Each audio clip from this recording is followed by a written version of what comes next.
একজন মানুষ মিথ্যাবাদী সাব্যস্ত হওয়ার জন্য এতটুকুই যথেষ্ট যে শোনা কথা সত্যতা যাচাই না করেই প্রচার করে দেয়া। আর এটার অন্যতম মিথ্যুক বানানোর একটা অন্যতম মাধ্যম হইল যে ফেসবুকের শেয়ার। এই জন্যে হিসাব করে দিবেন, ভালো জিনিস হইলে এটা দিতে পারেন, শেয়ার করতে পারেন যে আমি এটার দ্বারা উপকৃত হয়েছি, এটা অনেকটা ভুল আমার শুধরিছে, তাহলে এই জিনিসটা যদি অন্য ভাই জানে তাহলে তারও ভুল শুধরাইবে, এই রকমের কিছু হইলে আপনি দিতে পারেন।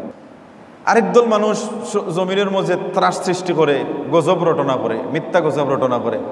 এই বর্তমানে যে আছে ফেসবুক, ফুরানা কিছুরে ফেক বানাই অথবা আখ খড় পেজ সবগুলো কেটে সেটে সামান্য একটু দিয়া বস ওনাকে কলুষিত করা, অথবা রাষ্ট্রের ভাবমূর্তি নষ্ট করা, রাষ্ট্র উন্নয়নের দিকে যাইতেছে, এই রাষ্ট্রটা যেন উন্নয়নের দিকে না যায় এমন একটা গজব রটনা করলো, যার মাধ্যমে রাষ্ট্রটার উন্নয়নের যে একটা সুনাম যে চতুর্দিকে বয়ে যাচ্ছিল, এমন একটা কাজ করবে যে কাজের কারণে এই রাষ্ট্রের দুর্নামটা সে প্রচার প্রসার করে দেয়।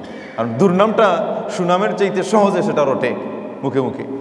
এই জন্য হাজিরিন কেরাম, আপনি মুসলমান যদি হয়ে থাকেন, ধর্মীয় জ্ঞান যদি আপনার মধ্যে থাকে, সত্যি ইমান যদি থাকে, তাহলে আপনি শোনাশুনি কোনো বিষয়টা আপনার প্রচার প্রসার করবেন না। হাদিসের মধ্যে এসেছে কাফা বিল মারএ কাযিবান আন ইউহাদ্দিসা বিকুল্লি মা সামিআ। একজন মানুষ মিথ্যাবাদী হওয়ার জন্যে, একজন মানুষ মিথ্যুক সাব্যস্ত হওয়ার জন্যে এতটুকুই যথেষ্ট যে যা শুনলো, শোনার সাথে সাথেই প্রচার করা শুরু করে দিল। আপনি শুধু ফেসবুকে দেখছেন একটা আইডিতে একটা কিছু দেখে এটার সত্যতা যাচাই না করে শেয়ার করে দিলেন। এই শেয়ার করা মানে হইলো আপনার আইডিতে চলে গেল, কারণ আপনার যত লাখ যত হাজার ফ্রেন্ড আছে সবার কাছে আপনি এটা প্রচার করে দিলেন একটা ক্লিকে মাত্র। নাউযুবিল্লাহি মিন যালিক। অথচ এই ঘটনাটা কি মিথ্যা।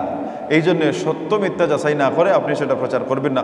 অথবা এটা প্রচারের দায়িত্ব তো আপনার নয়, একজন হয়তো প্রচার করছে, প্রচার করার পরে যে আপনি যে এটা শেয়ার করতে হবে এটা তো আপনার দায়িত্ব নয়। যে এটা ছাড়ছে সে বলবে যে দয়া করে আমার একটা লাইক দেন, শেয়ার দেন, আপনার এটা জানিয়ে দেন। কারণ এটা কিসের জন্য বলবে?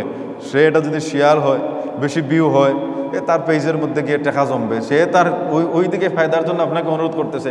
অনেকে দেখবেন বাটফাররা কি করে, ওই যে ফেসবুকের মধ্যে প্রথমে এটা আজগুবি সংবাদ দেখাইবে, তারপরে বলবে যদি আল্লাহকে ভালোবেসে থাকেন একটা শেয়ার করে দেন। বাবা, আল্লাহকে না ভালোবাসলে তো আমি ইমানদারি না, তাই আমি তোমারটা শেয়ার করে কেন আমি আল্লাহর ভালোবাসা দেখাইব? এই জন্য শোনাশুনি আপনি কমেন্টও করতে যাবেন না, লাইকও করতে যাবেন না, এটা সত্যতা যাচাই না করে। কারণ সে মিথ্যা একটা অপবাদ প্রচার প্রসার করে যতটুকু গুনাহগার হয়েছে, আপনি লাইক দেওয়ার কারণে ততটুকু গুনাহগার, কমেন্ট করার কারণে কতটুকু গুনাহগার, শেয়ার করার কারণে এর চাইতে আরো মারাত্মক গুনাহগার। কারণ শেয়ারের মাধ্যমে আপনি কত মানুষকে আপনি জানাই দিলেন। কমেন্ট হয়তো একটা করছেন, লাইক হয়তো একটা করছেন, কিন্তু শেয়ারটা হয়েছে আরো মারাত্মক। কারণ এটার মাধ্যমে আপনি লাখ লাখ মানুষের সাথে আপনি অবগত করে দিচ্ছেন। কারণ আপনার মনে করেন 5,000ই হয়তো আপনার ফ্রেন্ড আছে, কিন্তু এই প্রত্যেকটা ফ্রেন্ডের তো আরও আছে। আপনি যে শেয়ার করছেন আপনারটা দেখা দেখি সেও দিবে। এতে হইবে কি, এই যে আপনার দেখা দেখি শেয়ার করলো, এই মিথ্যাটার প্রচার প্রসার হইল। এই জন্য আমার রাসূল বলেন যে একজন মানুষ মিথ্যাবাদী সাব্যস্ত হওয়ার জন্য এতটুকুই যথেষ্ট যে শোনা কথা সত্যতা যাচাই না করেই প্রচার করে দেয়া।